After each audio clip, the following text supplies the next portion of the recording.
Hi guys, Lone Vic here, and today we are talking about Intrepid, a game from Uproarious Games by Jeff Beck and Jeff Krause from Kickstarter. This arrived a few days ago, or a week ago or something like that. It's a cooperative game for 1 to 4 players in which players are striving together collectively to survive on a space station that's being hit by some kind of a disaster, be it a meteoroid shower, a toxic leak, or something else for that matter.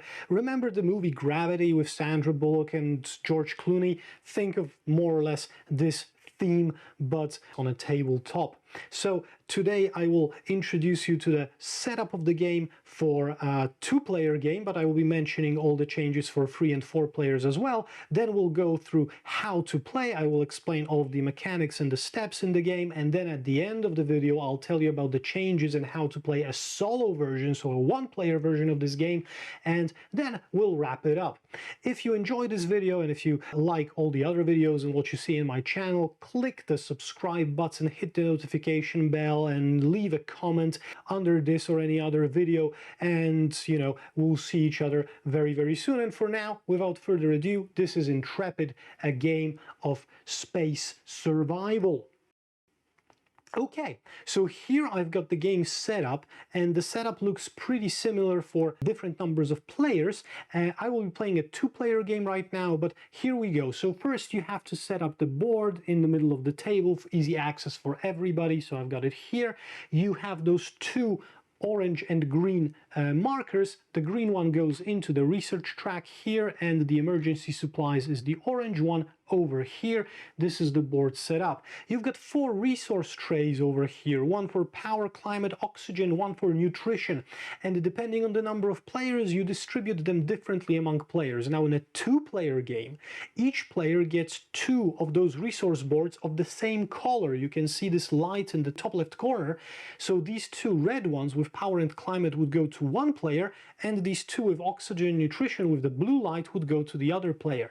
In a 1-player game, the single player manages all of those resource boards. In a 3-player game, one player gets 2 boards of one color, and the other 2 players get 1 board each from the other color, and in a 4-player game, you give 1 board to each player.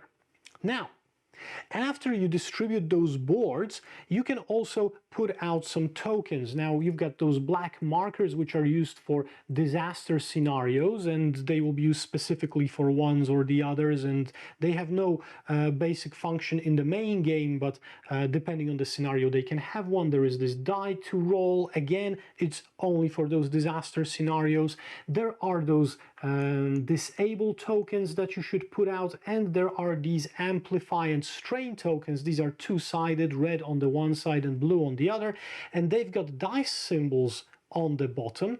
And for a 1 or 2-player game, you need 6 of those tokens, 1 with each dice symbol. So 1 with a 1, 1 with 2, 3, 4, 5, and 6. In a 3-player game, you need 9 of those tokens, 1 with each odd number, and 2 tokens with each even number, so 2 times 2, 2 times 4, and 2 times 6. And in a 4-player game, you would use all 12 tokens that you have in the box, and those are the ones that are available to you. Now, since I'm playing a 2-player game, I've got only 6 tokens, 1 per each number. All right, now after you've prepared this, you should set up the resource boards and the initial drain. Now, for a 2-player game, each of those numbers in the lower left corner of each board should be at -4, and this is how it is right now. If you are playing a 1-player game, the number on each board should be -3. If you are playing a 3-player game, please give -4 to the player who is controlling 2 resource boards, and -6 to each player who is only controlling 1 resource board. And if you are playing a 4-player game, each player should have -6 visible in the lower left corner. You can change those numbers by rotating the wheel in this direction or the opposite direction, depending on whether you want to increase or decrease.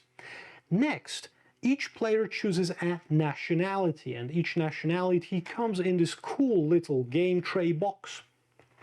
I've chosen Russia and Germany for my two-player game, so you should take out your nationality player board, here your astronaut board, place it here in the indented space. I will take those covers away, and I've got the German right here, and cover the two other spaces with those empty boards provided with the game box. Okay, you also have accompanying those nationalities round reference cards and some special rules for the astronauts if there are any. Note the complexity level of each astronaut because this influences also additional rules for each astronaut. We'll put these cards aside as we won't be using them during the game. I've got everything memorized, people, so it should be easy peasy here. Okay, so once we've got this done, you should give each player an opportunity to take out one of these career badges. It's best to take them at random because, well, you know, you've got random skills amongst astronauts, so let's do it right now. We've got 8 of those if you have the Kickstarter edition pack. We've got 4 of those in the main game, so I've distributed them evenly. We'll talk about them later on. So for now, you just have to place them. Now, each astronaut comes with a lot of station tiles or modules for that matter. Now, they are divided into tiers, and this is listed in the upper right corner, and you should divide them by those tiers in the beginning of the game as follows. Whoops. So we've got tier 4, tier 3, tier 2, and tier 1, and also a few tiles which have the word starter in the top corner. So here I am sorting these out very quickly for you guys for this game. We've got tier 1, tier 1, tier 1. All right, so the ones with the starter go directly on the board, and be mindful to put them with the correct light side up. So the German player has the red lights on his board, so we use the red light side of those tiles as well. There is a blue on the other side. Now, the tier 2, 3, and 4 tiles can be stacked together. They will be needed later, and you can distribute those tier 1s like so, also with the red light side up. And you do similarly for the Russian astronaut, but he's got the blue side of those tokens up because, well, he's managing oxygen and nutrition. So let me quickly sort out these for you as well. This is tier 4. Those are the 2 starter tiles, so I will place them here as well. I've obviously placed them the wrong side up. There should be the blue side here. Okay, and this is tier 1, and this is one more starter tile, and we've got tier 4, 4, 2, 2, 2, 2, 1. Okay, so 2, 3, and 4 go on a stack, and tier 1 I can distribute like so. Okay, now, in a 4-player game, that's it for the tiles. But in a 3 or 2-player game, you need those boost tiles that you will use. And they have boost 1 or boost 2 written in the top right corner. Now, for a 3 and 2-player game, we need only the boost 1 side. And each tile with the corresponding color, blue or red, goes to the player who has 2 resources to manage. So in a 3-player game, the player who has 2 boards gets a boost tile, and the players who have 1 board don't. And in a 2-player game, both players gain boost 1 of their respective color, blue or red, and you add them to their sides. In a 1-player game, I'll explain later, it's a bit different. Okay. So now, after we are done with this, we can distribute the tokens. And now each player should choose the dice of their favorite color to use. And there are 4 tokens in the dice box as well. The red token goes onto the lowest number on the resource track, so the lower left corner. The blue one goes on 0 on the capacity track. The white one goes on the 0 on the resource bonuses, and the yellow one goes here on the first area on the character board. And the same for the Russian player. So I will just repeat the steps very quickly. White on 0 or the resource bonuses, blue on 0 on the capacity, red on -4 here, and yellow here on the first stage of the character board. Now, for the other 2 boards, you don't need all of those markers, but you need some of them. You need the white one on 0 on the resource bonuses, you need the red one on the resource track and on the other side here as well.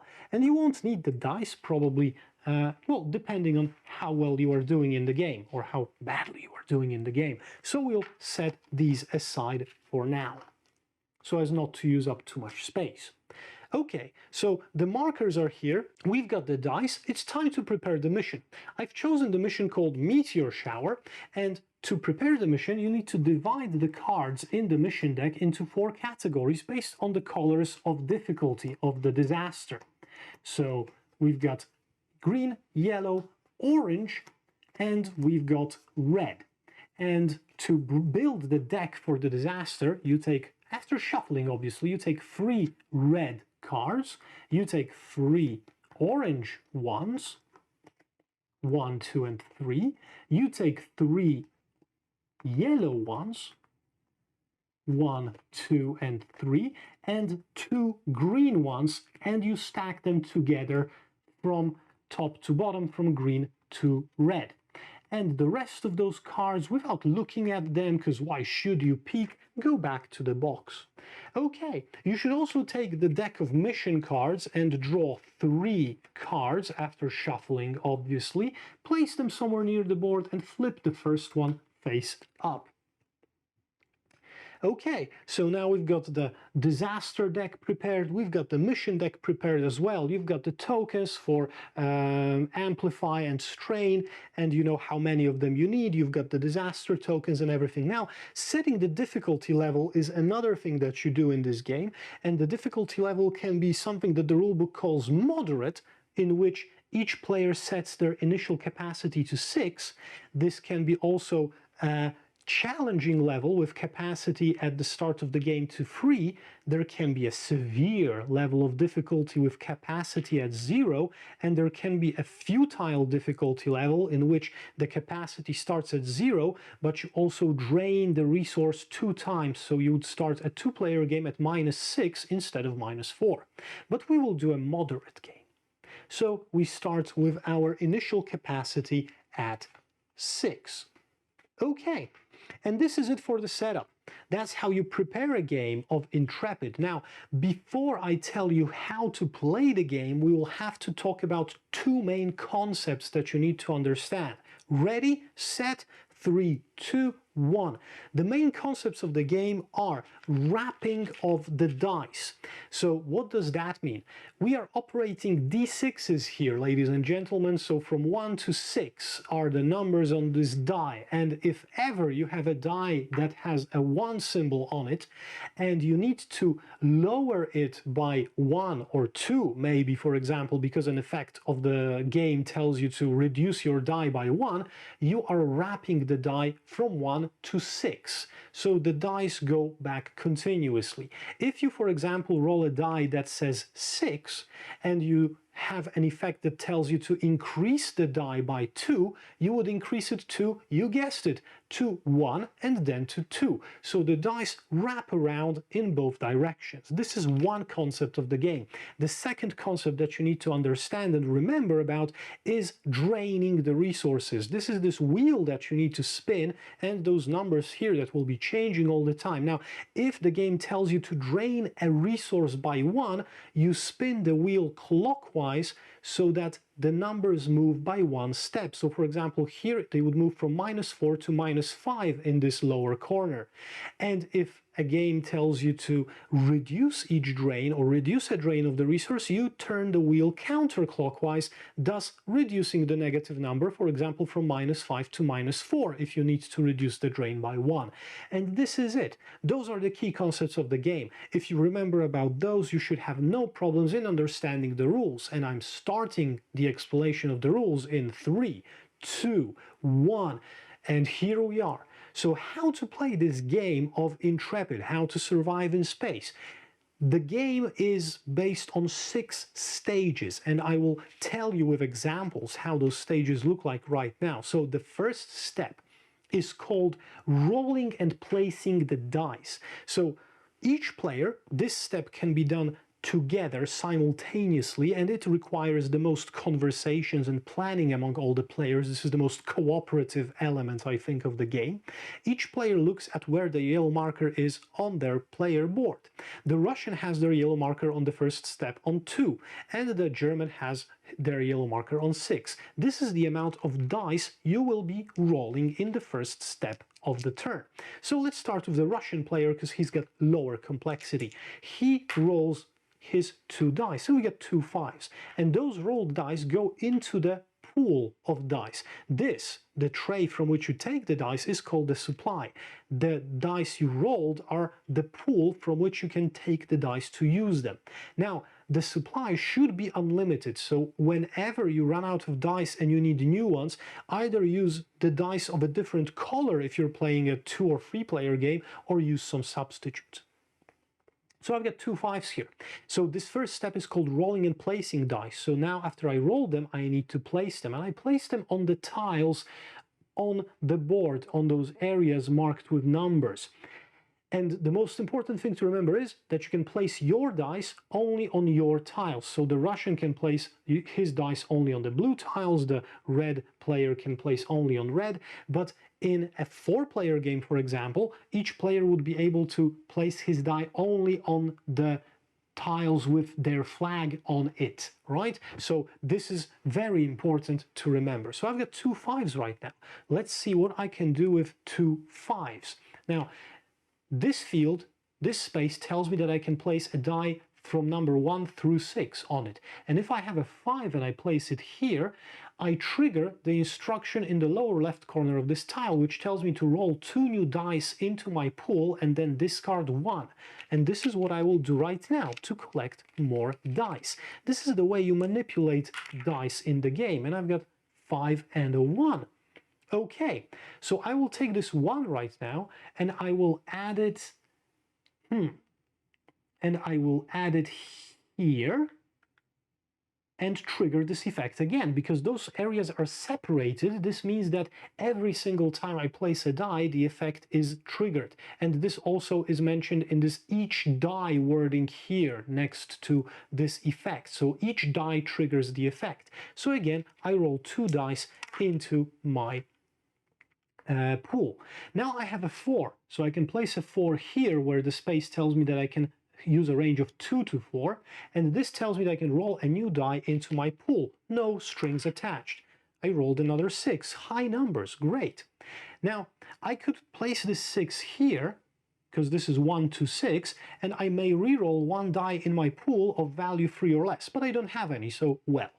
And then I have a 6 to put here, and this tells me roll 1 new die into your pool and then discard any die from my pool. So I will do this and I will discard 1 5 just for variety's sake. So the Russian fella is done, the Russian astronaut is done. He filled all the spaces that he can during the game, and he has still 2 dice in the pool to keep. And he can do something with them later on. I will show you what in just a moment. Let's take a look at the German, because he's got the complexity of 2. So there is an additional rule to the dice rolling, and we will shed some light on that. Now, the German foe starts with 6 dice. Let's roll these right now. And for the German, the dice go into storage. Now, storage is a concept that is introduced with many of the astronauts in this game. And in order to use the dice from storage, you need to move them from the storage into the pool. Now, there is one tile that allows you to do that for every astronaut. Like, for example, here you've got move a die from your storage into your pool if you use this tile. But there is also a special rule. And for the German player, the rule is that you need to spend a die of value equal or higher from the pool, like discarded from the storage, to move the same amount of dice, the same value of dice into your pool. So, for example, if I spend a value of 11, so a 6 and 5 from my storage, I throw it out, I can use a value of 11 into my pool. I can move a value of 11 maximum into my pool. So what I will do, I will take 5 and 9, that's 5 and 4, that's a 9, and 1, that's 10, and I will move a value of 10 into my pool. I will leave the 2 in my storage. So, and now I can use the dice from my pool, but I still have a 2 in my storage I can get out later. this is how it works. So I will use the 4 to place it here and roll a new die into my pool, because I can use it all immediately. That's great. Now I will do it like so, that I will put, as you can see, those two areas are connected. So the effect on this tile will be triggered only if I cover both spaces with the required dice. And this is also repeated by this all dice phrasing here next to the effect. So I will put a 5 here and a 3 here, because this is a range from 2 to 5, and I will move a die from my storage to my pool. I will move a 2, and I will use this 2 to cover this space, and this says my reroll one die in your storage. I have nothing in my storage, so that's okay, and I will use 1 to place it on the mission. Now, and this is another concept here in the game, so let's talk about this for a moment, because now you understand how the modules work. And now missions, the only one that's visible right now is the top mission from the deck, and it has an area for a die with a value of 1. So I've put a value 1 die here, and this means that this mission is now the active mission. So this one is taken off the mission deck, and a new card from the mission deck is revealed, so we know what the future holds, and this mission will be played out in the next phases of the game. You can also activate the second mission immediately if you have another die with a value of 1.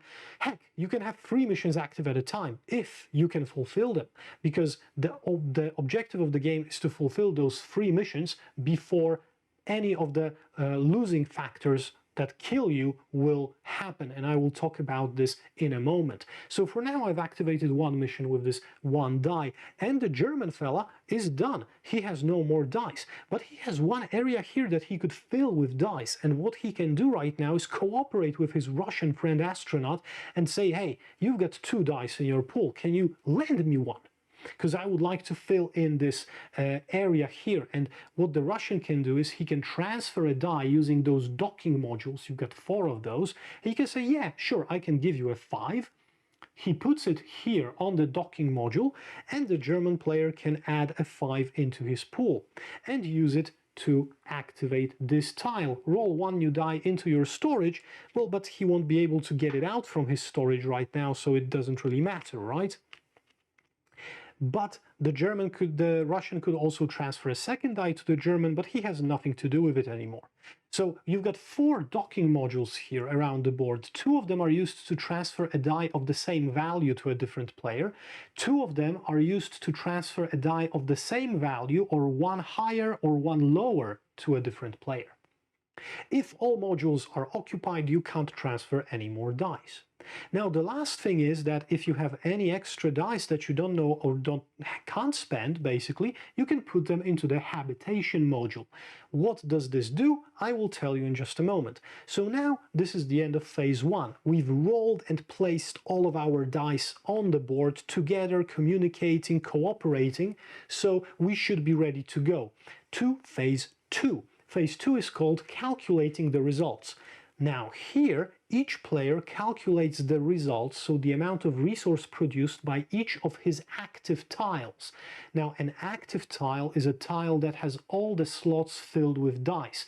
So this is an active tile because this has 1 die on 1 slot. This is an active tile because it has 2 slots filled, but it would be active also with 1 slot because this says each die. So for each die something happens. But this tile is active only when both of those slots are filled, because this says all dice. So if only 1 die was here, this wouldn't be an active tile. And we calculate the resource production in the lower right corner. So let's start with power. The German player calculates power, and he says that I've got 2 power here because this is active. I've got power equal to the dice value here, so 2, so this is 4, and I've got 6 power here, so I've got 10 power. So I move this marker by 10 steps. So I started with -4, 10 minus 4 gives me 6, so my marker will end at the number 6.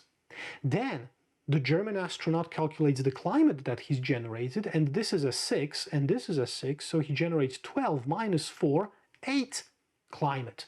That's very good for a start. And now we go to the Russian astronaut who has control over oxygen and nutrition, and he checks oxygen. 4 oxygen in this tile, 1 oxygen per die, because each one gives you 1 oxygen, so that's 4, 5, and 6 here, that's 12, minus 4, that's another 8, that's a great result, and then we've got food. Value of the die in food, that's 6, and 6, that's 12, so it's 8 again. We're golden here right now. Okay, and then it's the time to produce resources from the habitation module, and then players collectively decide what type of resource, and only one type, does the habitation module produce, and it produces the amount of resource equal to the number of dice here. So there's only one die on the habitation module, so it will produce one of any resource. Well, power is the lowest, so this die will produce 1 power. So we get 7 power right now. And after this, we can remove any tokens which are present on those modules. Now, there could be some disabled tokens on the modules. We would be removing them now. Disabled tokens basically prevent you from putting dice and activating modules or docking modules during the round. And we could also place strain or amplify tokens, and that will be taken off right now, but I will talk about their function later. But right now we would be taking all of those tokens off from the table. The disaster effects also can place some tokens on the board, so yeah. And this is the end of step 2. Step 3 is using the resources. So now we do this in order. So first we use resources to fulfill any active missions. Now active missions are missions with a die on them. We check the value of the die, in our case it's 1, and we see how many of a resource we need to deplete or use up. In this case it's power and food, because we've got the yellow and green icon, and under the value of 1 we've got -1. So we need to use up 1 food and 1 power by moving the marker 1 step back, and this fulfills the first step of the mission, and we flip the die to a higher step of the mission. Once we fill out 4 steps of the mission, and we would have to flip the die to number 5, we complete the mission, we discard the card, we can reduce each drain by 1, so spin the wheel counterclockwise by 1 step, and remember, if we fulfill 3 of those missions, so the whole deck, we win the game. So that's it. After you resolve a mission, you can trigger resource bonuses, and these work pretty interestingly, but right now I wouldn't be able to present it to you because I've got too little resources, so let's hypothesize for a while. If my climate was at 19 and my oxygen was at 22, I would have 2 resource bonuses to trigger, because resource bonuses are marked with those colored spaces on 18, 22, 27, 34, and 40. Now, I can trigger each one of them once. I've got 2 squares covered here because I've crossed 18 and I'm on 22, but it still means that oxygen gives me only 1 bonus and climate gives me 1 bonus, like 1 per turn. No matter how much of resources I produced, it only means that the range is crossed. First thing is I move up the resource bonus marker 1 step up. What that means is that if the marker covers a space, like for example number 18, that means that I can't trigger another resource bonus by crossing 18. I have to cross 22 as the minimum requirement for the next bonus, and this would go higher with every bonus I achieve. So it's more difficult to gain bonuses from round to round. And after I moved those squares, I can use up my 2 bonuses, and each bonus means that I can either advance the mission by 1 for free, which would even mean that I could finish the mission. So for example, if this was on 3, I could use it 2 times, do 2 bonuses to go to 4 and 5, and the mission will be complete. Or I can, for example, boost my capacity by 3 per each bonus. I could use one of those, one for the mission and 1 for capacity. I could use both for the same thing.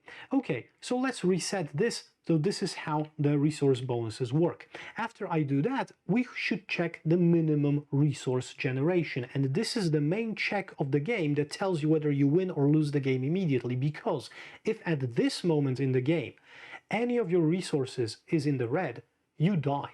There is nothing you can do. You're dead. The game, you can start from the beginning. If the resource is in the orange, any of them, no matter how many of them, you advance the emergency supplies by 1, and then you advance each of the resources that's lower than the number indicated here, so in this case 5, to a minimum of 5, right? So if, for example, power was at 1, I would move this marker here, and I would move power to 5. But it's okay, I've got 7, so I don't have to do that. But those emergency supplies also run out, so you can have one step with 5, one with 6, and then if you have another orange resource during the resource check, there's a skull icon here, and you die as well. The other only time you can die in this game is when this deck of disaster cards depletes and you have no more cards to draw from and you haven't fulfilled the missions still. So those are the three conditions for losing the game. Either your emergency supplies run out, or you're in the red during the checking resource generation, or the disaster cards run out before you complete the three missions. If you're safe, like me, if you're golden, if nothing bad happens, the last step of the last stage of the first step is calculating the capacity. You look at the lowest value resource, so in my case it would be 7 for power or nutrition, and this is the amount of capacity you gain for the round. So 6 plus 7 gives me 13. Both players gain this 7 capacity, so both players are now at 13. Okay, and this is step 3. Step 4 is resolving the disaster. You flip the top card of the disaster deck, you fulfill the conditions and the instructions that are on the card, and that's it. Please be aware that each disaster comes with a tutorial card which explains all the setup on one side and all the rules on the other. If you read it, you should be pretty aware how those disasters work, and I won't be explaining those in detail. But there are two types of those disaster cards you need to remember about. This one, for example, just introduces those issues, those problems, those damages, and then is discarded. But for example, if you draw a card like this with die spaces at the bottom, this one permanently stays open, and in the next round it would be triggered again, and you also would draw a new card from the deck and resolve it as usual. And you can remove this card only by placing dice with appropriate values on these spaces. Now, if it's a 1 or 2 player game, you only need to cover the left space, but if it's a 3 or 4 player game, you need to have both spaces covered with dice in order to remove this permanent effect. Okay, and this gets us to step 5. Step 5 is where you spend your capacity, so this 13 that I have right now, in order to purchase stuff and make your survival more, manageable. So what can you purchase with this capacity? Let's start with the simplest things. You can purchase research advancements. Now, each step on the research track costs you 1 capacity per player playing the game. So in a 2-player game, each step costs 2 capacity. In a 3-player game, 3 capacity. And in a 4-player game, you guessed it, 4 capacity per each step. And this capacity can be spent by all players collectively. So for example, if the Russian astronaut and the German astronaut spend 1 capacity each, I can advance this track by 1. Now, what this means is that if this green marker ever reaches the tier 2 space, then our tier 2 tiles will be available for purchase, and you would be able to spread them out next to your tier 1 tiles and be able to install those into your station as well. Then you've got tier 3 and tier 4. I'll tell you that tier 4 can be pretty cool because sometimes you get modules that can advance a mission if you place dice on them. So it's very good to invest in this, but well, it's very costly as well.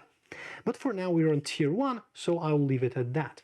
Now the second thing you can spend your capacity on is to obtain additional dice that you can roll in the next rounds. And if you take a look at this track, you will see that there is a downward pointing arrow with a number inside. This tells me how much capacity do I need to spend to move this token 1 space to the right, and this will give me a new number of dice to roll in the next round. So for example, if I spent 4 with the Russian astronaut, I'll be able to roll 3 dice in the next round, and for the German it would be 4 capacity to roll 8 dice in the next round. Very cool. More dice, more fun, more options, right? Okay, you can also use phase 5 to use those career badges that you have, and you can use each badge once per round and flip them to mark that they have been used right now. right? So for example, I won't be talking about all of them, but here you can use this to spend 2 capacity, so 1, 2, to give another player 2 capacity. So for example, you could decrease yours to increase somebody else's so that they can make a purchase. Or you could drain a resource by 2, so spin it clockwise to increase the negative number, to reduce the drain or on another resource by 2, so help somebody else out, and so forth and so on. Those are pretty self-explanatory once you know the rules. And the last thing is that you can purchase amplify tokens, and let's talk about those for a moment. Now, each amplify token you purchase costs you 3 capacity. And if you place an amplify token on a tile, like so, that means that the next time that you place a die here and it's of a value that's identical as the capacity token shows, and you can choose which one you place there, you get +3 extra of the resource that the tile produces. So it's a cool addition that can help out very often. But remember, they are only one-time use because they are taken off the board in step 2 every single time after calculating resources and the habitation module. Sometimes the game asks you to put a strain token on a tile, and what that means is, again, you can choose the number of die with the strain token you pick, and if you place it on a tile, this means that this tile produces -3 of a resource, of the resources that it produces, unless you place the die with the appropriate value on the tile. So for example, if this tile had a number 2 die here and the strain token shows number 4, then this tile wouldn't produce 6 energy and 6 climate. It would only produce 3 power and 3 climate, because it would be -3 for each resource. But if I don't place any die, then still this strain would influence my power and my climate, so it still would reduce the number of total climate I would produce in a round and total power by 3. So, it pays to activate those tiles at least, if not with the appropriate number. So that's how strain and amplify tokens work. Okay, and after you've purchased everything, so after you've purchased your amplify tokens and you've purchased your dice and you've spent your capacity on the research track, the last thing you can do is purchase the tiles to install new modules into your station. And how you do this is you look in the top left corner and you see the cost in capacity in the downward facing arrow and the cost in resource drain that you have to spin on the appropriate resource. So for example, this tile cost me 4 capacity, 1, 2, 3, 4, and I need to drain the nutrition by 2, so spin it clockwise by 2 steps. And please remember that this always means draining, not reducing the token number. This can be confusing. Remember that putting new modules always drains a resource, so you need to spin it clockwise, right? Not reduce the number. And that's it. This is everything you can purchase. And after you finish, you're happy with your purchases, you can reset the round. What does that mean? You return all of the dice from the docking modules, the habitation module, and your modules into your supply, where you will be rolling them from, right? You don't move the die from the mission. That one stays. You also move the resource marker back to the left corner. The resource amount does not transfer between turns. Capacity does. So if you have some capacity that's not spent, you leave it where it is, right? You will add to it. But the resources always reset. And you're ready for the next round. So you again roll 6 dice and 2 dice and distribute them, and then you calculate the resources and the habitation module, and then do the mission, and so forth and so on, until you either complete 3 missions and win the game, or you go into the red during the resource generation check and you lose the game, or you run out of those cards, or your emergency supplies run out and you lose the game again.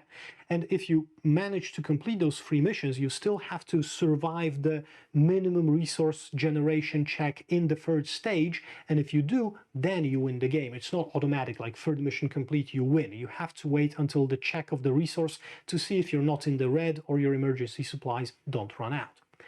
Okay guys, this is it. This is the whole game of Intrepid. That's how you play for 2, 3, or 4 players. Now, if you're satisfied with this and you don't want to find out anything about the solo mode, thank you very much for watching. My name was Lone Vic. This was Intrepid, and if you liked the video, click the like button, hit the subscribe and notifications, watch other movies on my channel. If you, however, want to find out what are the changes for the solo rules and how to play this game solo, stick with me for another 5 to 10 minutes. I'll explain everything and then we'll wrap this up. 3, 2, 1. Welcome to the solo mode. If you've stuck here for as long, then you want to find out how to play this game alone. So let's reset this for only the Russian astronaut. So let's clear off all of those German tiles for a moment. Right, and we will have only the Russian playing. So how does the game change when you are playing solo? Now, the German isn't here anymore, so you would have to use the blank tile for him. You still need the career badges. You start the game with -3 drain on each resource, so I would reduce this, right? And you choose which color of tiles you are starting with. So for example, I'll start with the blue. So you take the starter tiles, all of the starter tiles, and you use them on the blue side in the beginning of the game. And you also take the 2 boost tiles that are available with the game. Now, the blue one goes with boost 1 up. So the boost 1 is blue and you add it. But the other tile, you flip it to the boost 2 side, which is not used anywhere else, and you use it with the red color up. So this is how it goes, right? So you choose one color, you use the starter tiles of the color and the boost 1 tile of the color, and the boost 2 tile of the other color. This is a stronger one. Okay, then after you do this, you take 4 dice from your supply and you roll them into something called the stash.